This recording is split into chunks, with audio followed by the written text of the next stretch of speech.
Il consuntivo della riunione in prefettura dopo l'incendio all'impianto di stoccaggio. Un vertice sulla rete ospedaliera che interessa anche l'ASP di Agrigento. A Casa San Filippo conferenza stampa sulle iniziative che riguardano i pazienti affetti da autismo. 14 anni fa la tragedia di Favara con la morte delle sorelline Bellavia. Operazione antidroga dei carabinieri a Palermo. Sequestrati dalla Guardia di Finanza nel Trapanese i soldi delle scommesse clandestine.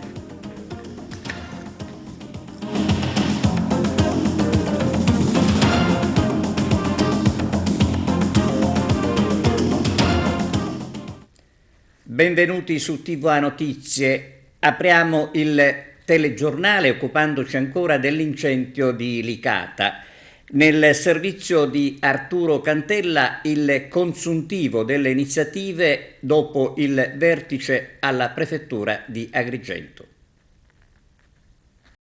A consuntivo della riunione che si è svolta ieri presso la prefettura di Agrigento, cui ha partecipato la dottoressa Elisa Vaccaro, in rappresentanza del prefetto, relativamente all'incendio avvenuto nel fine settimana a Licata, di vaste dimensioni, incontrato a Bugiades presso locali della ditta Omnia, posta sotto sequestro, cui hanno anche partecipato i rappresentanti dell'amministrazione comunale di Licata, del comando provinciale dei vigili del fuoco, della questura, dei carabinieri, del nucleo anticrimine, della polizia stradale, della protezione civile, dell'ARPA, dell'ispettorato dipartimentale foreste. Si è preso atto dell'intervento svolto con immediatezza da parte dei vigili del fuoco, che ha impiegato ben 38 unità, attingendo anche ai limitrofi comandi provinciali di Gela e Enna, e ha avuto anche la collaborazione dell'amministrazione, che ha reperito appositi mezzi meccanici per le operazioni di movimento terra delle componenti dell'ispettorato foreste e della protezione civile.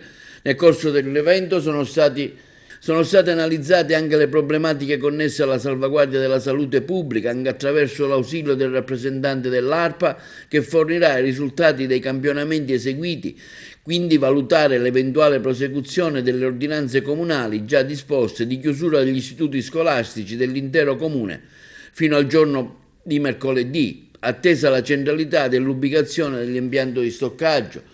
Nel tavolo quindi si è preso atto delle esigenze prioritarie di rifornimento idrico essenziale al proseguimento delle operazioni di bonifica ambientale e della rimozione dei rifiuti che a seguito della combustione verranno classificati con un apposito regime giuridico e saranno conferiti solamente a seguito del nulla osta dell'autorità giudiziaria. Per la mattinata di domani, mercoledì, sarà prevista un'ulteriore riunione del Comitato per la sicurezza per seguire le operazioni in corso. Potenziamento della rete ospedaliera che interessa anche l'ASP di Agrigento, dove si è tenuto un vertice per la gestione dei lavori. Arturo Cantella. Un ideale passaggio di consegne nella gestione diretta dell'esecuzione di opere di importanza strategica per il potenziamento della rete ospedaliera siciliana tra l'ex struttura commissariale emergenza Covid-19 della regione siciliana e l'azienda sanitaria provinciale di Agrigento. È stato questo il senso dell'incontro programmatico che si è svolto nella giornata di ieri presso i locali dell'ospedale San Giovanni di Dio di Agrigento tra una commissione di funzionari e tecnici del Dipartimento regionale della pianificazione strategica diretto dall'agrigentino il dirigente generale Salvatore Iacolino e il management dell'ASP guidato dal commissario straordinario Mario Zappia, secondo un preciso piano di rientro in ordinario delle attività di realizzazione e adeguamento di importanti opere sanitarie in Sicilia previsto per le aziende sanitarie dell'isola. Dopo lo stato emergenziale dettato dal Covid-19, l'esecuzione di alcuni interventi in itinere in provincia sarà progressivamente governato dall'ASP di Agrigento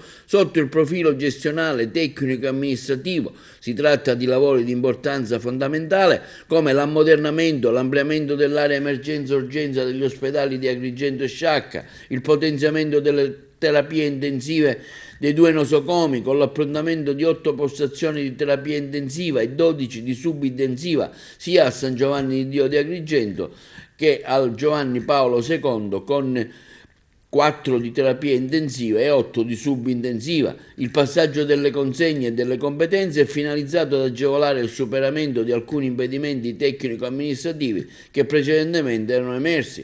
Siamo fiduciosi di poter dare un nuovo impulso all'andamento degli interventi e alla ripresa dell'attività di cantiere. Questo è il commento del commissario straordinario dell'ASP di Agrigento Mario Zappia. Mentre il dirigente del Dipartimento regionale della pianificazione strategica Salvatore Iacolino ha affermato dicendo: ieri è stata la prima tappa ad Agrigento, poi il passaggio a Caltanissetta, presente anche l'ASP di Enna per portare a compimento le progettualità relative all'area di emergenza-urgenza con l'attivazione dei posti letto di terapia intensiva e subintensiva e il potenziamento dei vari pronti soccorso in relazione alle esigenze delle comunità locali.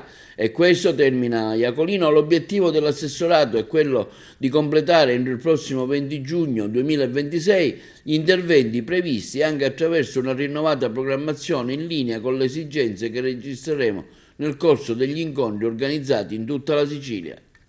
Conferenza stampa ad Agrigento presso Casa San Filippo sulle iniziative a sostegno dei pazienti affetti da autismo. Il servizio con le interviste. Dottore Zappia, che tipo di supporto darà l'ASP alle persone affette da autismo? Allora, oggi è una bella giornata perché abbiamo deliberato un momento importante di assistenza verso i bambini con spettro autistico. Poi dobbiamo parlare anche degli adulti con spettro autistico, però sarà un'altra fase. Noi come ASP, già molto prima che arrivassi io, mi pare nel 2016, avevamo un'assistenza verso i bambini autistici che si limitava ai centri diurni. Però come numero e come territorio non avevamo la copertura provinciale, quindi su sollecitazioni di tante associazioni, ma anche perché sono cose nelle quali credo personalmente e sono contento di averle fatte, riusciamo con questa delibera che è stata fatta, che adesso vi dico quali sono le azioni che sono contenute in essa, riusciamo ad assistere i bambini di tutta la provincia, perché abbiamo suddiviso una cifra che abbiamo a disposizione per legge, dobbiamo accantonare per l'assistenza agli autistici, e abbiamo fatto un bando con una selezione di società cooperative, altra gente che ha il know-how per poter assistere i bambini su tutto il territorio provinciale. Quindi ci saranno delle prestazioni che sostanzialmente sono logopedia, attività educative, neuropsicomotricità, terapia occupazionale, comunque tutta quella che è la riabilitazione neurologica, quindi comportamentale, in ossequio a una tecnica che si chiama ABA, cosiddetta ABA, che riabilita il bambino a riprendere i comportamenti che non ha o che ha perduto. E quindi è una cosa importante per far stare meglio i bambini, ovviamente le famiglie, e noi riusciamo a farla con questa delibera su tutto il territorio provinciale. Mi pare che sono 14 o 15 l'albo delle cooperative che potranno lavorare, ognuno assisterà per delle ore a settimana dei bambini, quindi è una bella cosa, credetemi. Ovviamente non significa che abbiamo fatto tutto, si dovranno fare tante altre cose, in primis per i non più bambini. Però perché parliamo di bambini? Perché l'autismo, rispetto a tante altre patologie, se lo prendi nelle prime fasi, a 1 anno, a 2 anni, a 3 anni, il recupero che ha il bambino è a vista d'occhio, cioè le famiglie si accorgono che il bambino che era tenuto a casa rispetto al bambino che viene trattato 4 ore a settimana, 6 ore a settimana, con logopedia, con riabilitazione, con educazione anche comportamentale, riesce a recuperare a vista d'occhio, quindi questa è una bella cosa. Oggi un po' il punto sullo stato dell'arte, in particolare desideriamo presentare 2 iniziative molto importanti che sono confluenti verso un'unica direzione, che è quella di dare concreta attuazione alla rete integrata sull'autismo. Mi riferisco in particolare ad una prima delibera adottata dal direttore Zappia rispetto alla costituzione dei cosiddetti centri ABBA. ABBA è una tecnica, l'ABBA è un acronimo in italiano, sostanzialmente di una tecnica di derivazione cognitivo-comportamentale rispetto alla modifica di alcuni comportamenti disfunzionali o all'acquisizione di nuove abilità dei soggetti affetti da disturbo dello spettro autistico. Abbiamo costituito un albo dove hanno partecipato praticamente diverse associazioni di professionisti e cooperative. Abbiamo ritenuto che 17 di queste cooperative e di queste associazioni avessero i requisiti generali e quindi sono state ritenute idonee. 14 anni fa a Favara il crollo della casa dove abitavano uccideva le sorelline Bellavia. Tanti anni e il tempo si è proprio fermato, lasciando nel degrado il luogo della tragedia e l'intero centro storico favarese. Il servizio di Giuseppe Moscato. Siamo in via del Carmine, la zona del centro storico di Favara, dove 14 anni fa, era la mattina del 23 gennaio 2010, è successa una tragedia che ha cambiato Favara non solo dal punto di vista urbanistico con l'abbandono totale del centro storico, ma anche dal punto di vista sociale. Ovvero la tragedia di via del Carmine, dove trovarono la morte le sorelle Bellavia. Quella tragica mattina la voce si è subito sparsa e in via del Carmine sono arrivati carabinieri, vigili del fuoco, polizia municipale, il sindaco, è arrivato anche l'arcivescovo di Agrigento, tutti lì con il fiato sospeso, con il cuore in gola per cercare di avere subito buone notizie. Notizie che purtroppo non arrivarono in quanto le due sorelline Bellavia persero la vita. Tutta la città partecipò ai funerali che il pastore della chiesa agrigentina, Don Franco Montenegro, in segno di protesta non volle celebrare. Modesta, pulita, perde Marianna e Chiara Pia. Papà, mamma e Giovanni superstiti di una tragedia come poveri cristi in croce. Ci inchiniamo da questo momento dinanzi al vostro dolore immenso e dignitoso. La tragedia fece il giro d'Italia, venne ripresa da tutti i mass media nazionali che in forza arrivarono a Favara per raccontare la morte delle piccole Marianna e Chiara Pia Bellavia. Scoppia anche lo scandalo delle case popolari, 56 alloggi costruiti 10 anni prima e mai assegnati, che nel frattempo furono vandalizzati e semidistrutti. La Procura della Repubblica apre un'inchiesta, si fa uno screening del centro storico favarese, i numeri che vengono fuori sono davvero drammatici, oltre 200 abitazioni vengono segnate con il rosso, sono da mettere in sicurezza o meglio da abbattere. Iniziano le demolizioni, si ergono transenne e si chiudono strade e interi quartieri. Ma la vita continua, anzi si rilancia. Favara è desiderosa di riscatto. Prendono forma Farm Cultural Park, Alba Palace, riapre lo storico Caffè Italia ed altre tantissime iniziative. Dal punto di vista tecnico si costituisce l'Ufficio Emergenza Centro Storico, una task force composta da 15 tra tecnici e amministrativi, ma che non è mai diventata operativa. Anche il Consiglio Comunale istituisce una commissione speciale sul centro storico, commissione ricomposta anche in questa sindacatura. Sono state effettuate diverse riunioni, ma di concreto pare non ci sia niente.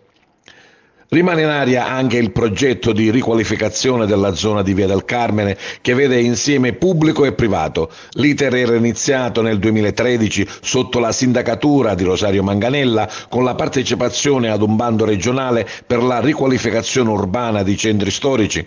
Intervento cofinanziato da Stato, Regione, Comune e ditta privata.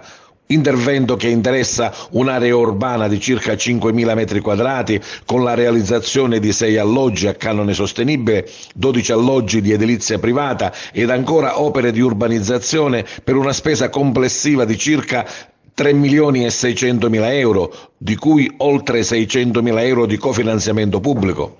L'inizio dei lavori con la posa della prima pietra da parte della sindaca Anna Alba è datato 15 giugno 2020, poi lo stop. A 14 anni di distanza quella cartolina purtroppo è sbiadita, i ricordi si sono affievoliti e si allontanano sempre più, ma l'immagine del degrado e dell'abbandono rimane ben visibile. Il prossimo 9 febbraio, su richiesta di diversi consiglieri comunali, si terrà una seduta straordinaria ed aperta del Consiglio Comunale di Favara, dove sarà presente anche il prefetto di Agrigento, con all'ordine del giorno la discussione sullo stato di degrado del centro storico per impegnare l'amministrazione comunale a costruire un tavolo tecnico per la redazione del piano di recupero e la realizzazione di progetti di riqualificazione. Altra trappola per automobilisti e motociclisti nel viale Sicilia a Fontanelle, una strada trafficata dove mancano le strisce pedonali e la segnaletica orizzontale. Ma sono gli avvallamenti e i tompini non a livello della strada a creare problemi alla circolazione. E come se non bastasse, viene segnalato uno scavo ricoperto senza alcun criterio all'inizio del viale. Si tratta di uno scavo che interessa l'intera carreggiata, eseguito dall'AICA. Non sappiamo se l'intervento è servito a risolvere il problema dell'acqua per decine di famiglie. L'unico dato certo è che quel taglio sulla carreggiata lasciato senza asfalto.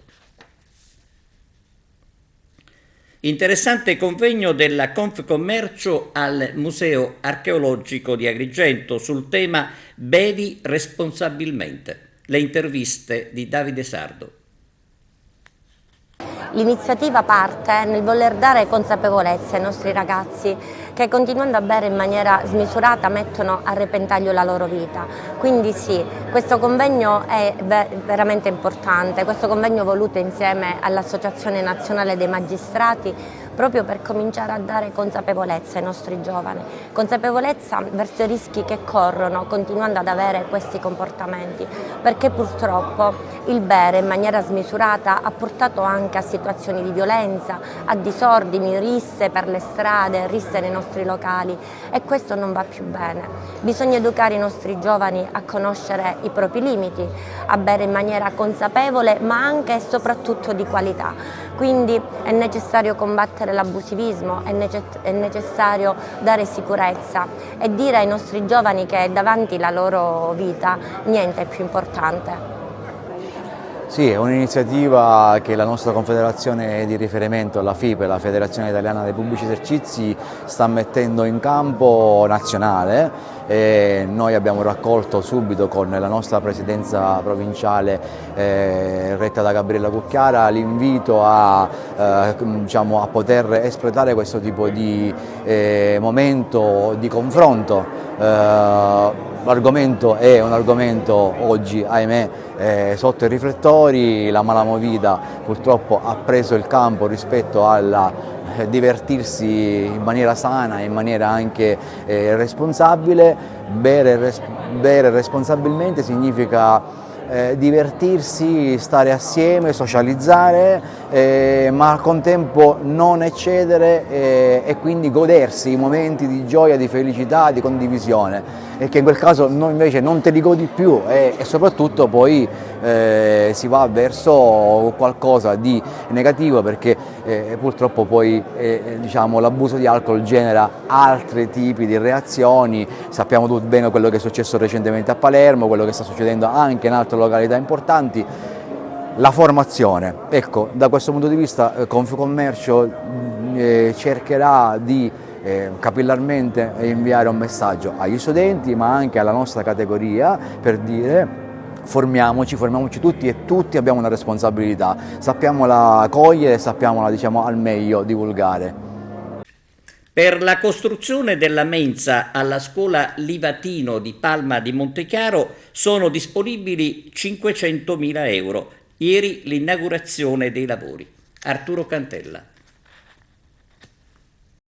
Terza posa della prima pietra a Palma di Montechiaro grazie al PNRR. L'ottimo lavoro svolto dall'ufficio tecnico comunale ha consentito di ottenere un finanziamento di oltre 500.000 euro per la costruzione della mensa della scuola Livatino. Ieri l'inaugurazione dei lavori alla presenza dell'amministrazione comunale guidata dal sindaco Stefano Castellino. Sì, è un 2024 ricco di inizio di lavori. Palma è difatti un cantiere, lo diciamo con orgoglio, consapevole che in questo momento con tutti i cantieri aperti vi è anche un disagio dal punto di vista del traffico e della percorribilità, però è evidente che le opere vanno realizzate ed è una benedizione. Ringraziamo davvero tutti coloro che hanno contribuito a questo meraviglioso risultato. Questa è la terza opera che inauguriamo ed è la terza opera finanziata dal PNRR. Consideri che non abbiamo avuto il tempo di fare la prima opera con l'inizio del cantiere e come vede alle mie spalle già l'opera va avanti nella sua realizzazione. Io colgo sempre l'occasione per ringraziare innanzitutto Dio, perché da credente mi affido alla sua volontà, ma ringrazio tutti coloro i quali mi stanno vicino e insieme con me servono con orgoglio questa comunità, dai miei assessori, ai miei collaboratori, al Consiglio Comunale rappresentato e diretto dal Presidente del Consiglio Domenico Scicone, con il quale vi è una totale sinergia nella visione di questa città, con i consiglieri di maggioranza che non hanno mai fatto mancare il loro sostegno. Siamo orgogliosi di servire questa comunità, questa è un'opera importante, qui verrà realizzata la mensa per i bambini del mio paese. Dopo l'asilo nido, dopo la scuola Isabella Tomasi in Viale Diaz, oggi la mensa e nei prossimi giorni ulteriori nuove pose di prime pietre. Il percorso intrapreso è quello giusto, il cammino è ancora lungo e molto da fare, ma noi con orgoglio serviamo questa comunità e in un momento nel quale si parla di PNRR, si parla di difficoltà nel fare le gare e realizzare le opere, con non poco orgoglio aver posto il terzo inizio dei lavori di progetti del PNRR in così pochi giorni è una gioia che voglio condividere con la mia città e con il mio popolo che amo e che sono onorato di servire. Quindi Sindaco, non è così difficile ottenere finanziamenti col PNRR? Lo avete dimostrato voi? Non è semplicissimo, non è difficile, ma bisogna fare le cose per bene e a noi piace lavorare e fare le cose per bene, così come la legge prescrive. Siamo qui per rappresentare lo Stato, rappresentare la nostra comunità e con le persone capaci, con la voglia di fare, con l'amore verso il nostro paese. Nulla è impossibile, nulla è difficile, ma tutto diventa facile grazie all'impegno, alla capacità e alla volontà di Dio. Per la cronaca andiamo a Palermo, dove per spaccio di droga sono state arrestate 9 persone. L'operazione dei carabinieri alla Vucciria, il servizio. Nelle prime ore di oggi a Palermo e a Lanciano i carabinieri del nucleo investigativo del comando provinciale di Palermo hanno dato esecuzione a un'ordinanza applicativa di misure cautelari personale emessa dal giudice per le indagini preliminari su richiesta della locale direzione distretto all'antimafia nei confronti di 10 persone, 8 in carcere, una agli arresti domiciliari e un obbligo di presentazione alla polizia giudiziaria a vario titolo indagate per i reati di associazione finalizzata al traffico illecito di sostanze stupefacenti o psicotrope e spaccio. Le indagini odierne, che costituiscono il proseguimento della manovra investigativa culminata ad aprile 2022 con l'operazione Porta dei Greci, hanno interessato l'area del centro storico cittadino, nota come Vucciria, ricadente nel contesto territoriale del mandamento mafioso palermitano di Porta Nuova. Le investigazioni hanno così consentito di documentare come al vertice del sodalizio vi fossero persone contigue al mandamento mafioso di Porta Nuova che si occupavano di importare a Palermo, tramite diversificati canali di rifornimento, partite di narcotici da immettere poi nelle piazze di spaccio, nel quartiere Vucciria, e ancora registrare le intense quotidiane attività di spaccio di sostanze stupefacenti che venivano indicate come macchina o birra svolta nel cuore della movida palermitana, e poi ancora evidenziare le modalità di commercializzazione e vendita del narcotico mediante la predisposizione di turni di lavoro, il controllo monopolistico delle piazze di spaccio e persino l'utilizzo di un unico dispositivo telefonico nella disponibilità dei pusher. Rilevare numerosissime cessioni di stupefacente riscontrate anche con 3 arresti in flagranza e con il contestuale sequestro di crack e cocaina. Non da ultimo, individuare e smantellare diverse basi logistiche destinate all'occultamento e alla suddivisione in dosi delle sostanze stupefacenti. È doveroso rilevare che gli odierni destinatari del provvedimento sono allo stato solamente indiziati di delitto, seppur gravemente, che la loro posizione verrà vagliata dall'autorità giudiziaria nel corso dell'intero iter processuale e definita solo a seguito dell'eventuale emissione di una sentenza di condanna passata in giudicato in ossequio al principio costituzionale della presunzione di non colpevolezza. E continuiamo con la cronaca. 23 milioni di euro, frutto di scommesse clandestine, sequestrati nel Trapanese dalla Guardia di Finanza. Vediamo. Il GIP presso il Tribunale di Marsala ha disposto il sequestro preventivo anche per equivalente di una somma di denaro di oltre 23 milioni di euro nei confronti di diversi soggetti gravemente indiziati di appartenere a 2 distinte associazioni per delinquere dedite alla raccolta clandestina di scommesse sportive sul territorio di Marsala, con raccolta di denaro anche all'estero. L'ordinanza dà atto della creazione di un sistema illecito per la raccolta di scommesse clandestine che ha determinato per l'appunto il volume d'affari con giocate da parte di oltre 1000 scommettitori, alcuni dei quali addirittura residenti in Tunisia. Le indagini preliminari sono in corso ed hanno preso spunto dalla segnalazione di un privato cittadino. Sono stati sottoposti a particolare attenzione alcuni conti gioco regolarmente accesi da parte di una coppia di coniugi trapanesi, conti che risultavano presentare un'elevata sproporzione tra il volume delle giocate eseguite rispetto alla capacità economica manifestata dagli stessi.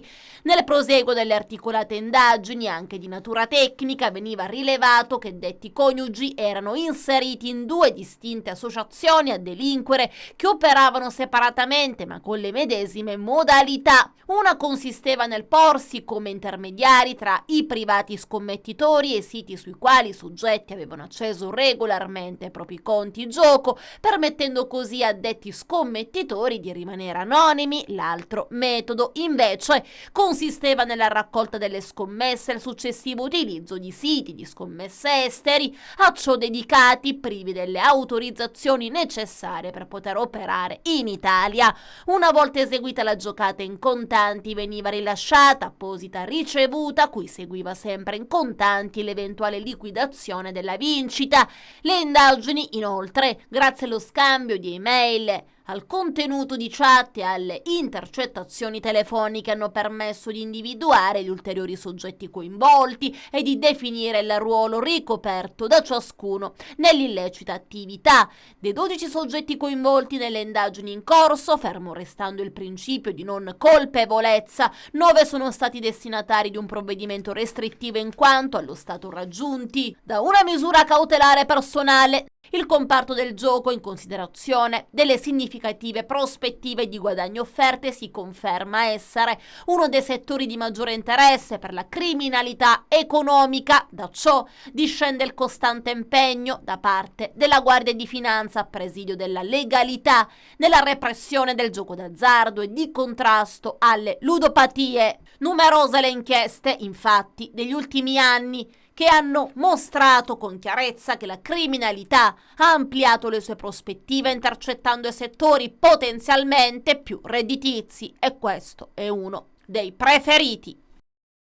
Raccolta di firme a Palermo per chiedere più sicurezza e presenza delle forze dell'ordine.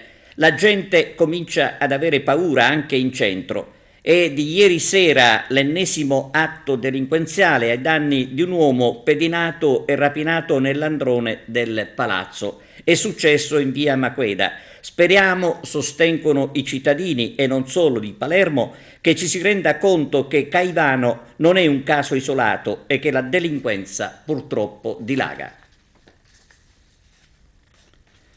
E adesso la pausa per la pubblicità, linea alla regia. Aggiornamento del progetto definitivo per il ponte sullo Stretto. C'è il servizio da Messina. Ultima settimana di intenso lavoro sulla relazione di aggiornamento del progetto definito riguardante il collegamento stabile Sicilia-Europa tenutosi nella sede Stretto di Messina a Roma. I primi di febbraio tutti gli elaborati tecnici saranno trasmessi al Ministero dei Trasporti per le successive procedure di approvazione. Una delle domande più frequenti in questi ultimi mesi è stata come e quando cambierà il progetto definito e aggiornato rispetto a quello che era stato definito nel 2011. A quanto pare cambierà relativamente poco. Come hanno sempre sostenuto i vertici e i tecnici della Società dello Stretto, gran parte degli aspetti progettuali del ponte e delle infrastrutture, più strettamente collegate, restano immutati perché la loro attualità non è venuta meno dopo un decennio. Alcuni punti sono stati rivisti, corretti e trasformati.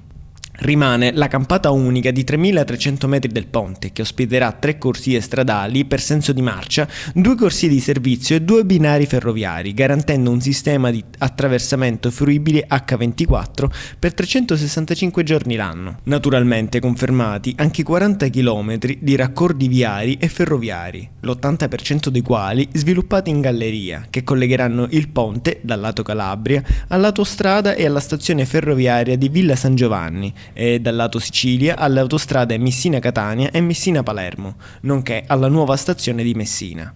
Immutate anche le caratteristiche aerodinamiche, per le quali il ponte viene progettato per resistere a venti per la velocità pari a 216 km/h, decisamente superiore alla velocità massima del vento registrata nella zona, pari a 150, e dal punto di vista sismico, per essere in grado di resistere senza danni a un sistema corrispondente a magnitudo 7.4, superiore dunque al 7.1 del terremoto che colpì Messina nel 1908. Interessante convegno a Messina sulla storia della pesca del pesce spada, dall'antichità ai giorni nostri. Si è svolto a Messina un interessante convegno sulla millenaria storia della pesca del pesce spada. Nel corso dell'incontro è stata evidenziata l'unicità di questo tipo di caccia nello stretto, tra i suoi riti, le parole, i codici e le strumentazioni utilizzate. Nella caccia al pesce spada nello stretto, infatti, non si utilizzano armi o reti, ma i pescatori sono dotati solamente di arpioni. Lo scorso mese di marzo è stata avanzata la richiesta all'UNESCO affinché questo tipo di pratica venga inserita nel patrimonio immateriale e intangibile dell'umanità. La procedura, ha evidenziato lo scrittore Andrea Lafauci, sta procedendo speditamente verso un esito positivo e quando ci sarà l'ufficialità lo comunicheremo a tutta la popolazione con grande soddisfazione dei messinesi e dei calabresi, in particolare dei pescatori che ancora oggi praticano questo tipo di caccia con le feluche nello stretto. La professoressa Paola Radici Colace ha ripercorso la storia di questa pesca dall'antichità ai giorni nostri, soffermandosi sulle fasi salienti di questa attività. La Colace ha spiegato tra l'altro alcune consuetudini come il sorteggio delle poste, lotti di mare della Riviera Nord che vengono assegnati ai singoli proprietari delle feluche tramite sorteggio e che rappresentano ogni anno un evento per l'inizio della pesca. È corretto chiamare caccia al pesce spada in quanto non si utilizzano armi o reti o inganni qualunque al pesce, è una lotta tra il pescatore ed il pesce ad armi pari, perché anche il pesce è fornito di una spada che corrisponde all'arpione dei pescatori. In questa caccia si è rilevato che ci sono degli elementi di estrema singolarità che non caratterizzano la caccia al pesce spada in nessun'altra sede del mondo dove questa caccia avviene e che mettono in evidenza la peculiarità di come nello stretto nel tempo i pescatori si sono organizzati per questo duello. Abbiamo organizzato questo convegno sulla millenaria storia del pesce spada perché è stata una cosa che non aveva mai attenzionato nessuno, l'abbiamo fatto noi con la professoressa Paola Radici Colace e l'anno scorso abbiamo fatto la richiesta all'UNESCO per farla entrare a far parte del patrimonio dell'umanità UNESCO. E a quanto pare la richiesta è stata accettata o quasi accettata, comunque la pratica è quasi arrivata a buon fine. Con questo servizio si conclude il nostro telegiornale, vi ringraziamo per l'attenzione, arrivederci.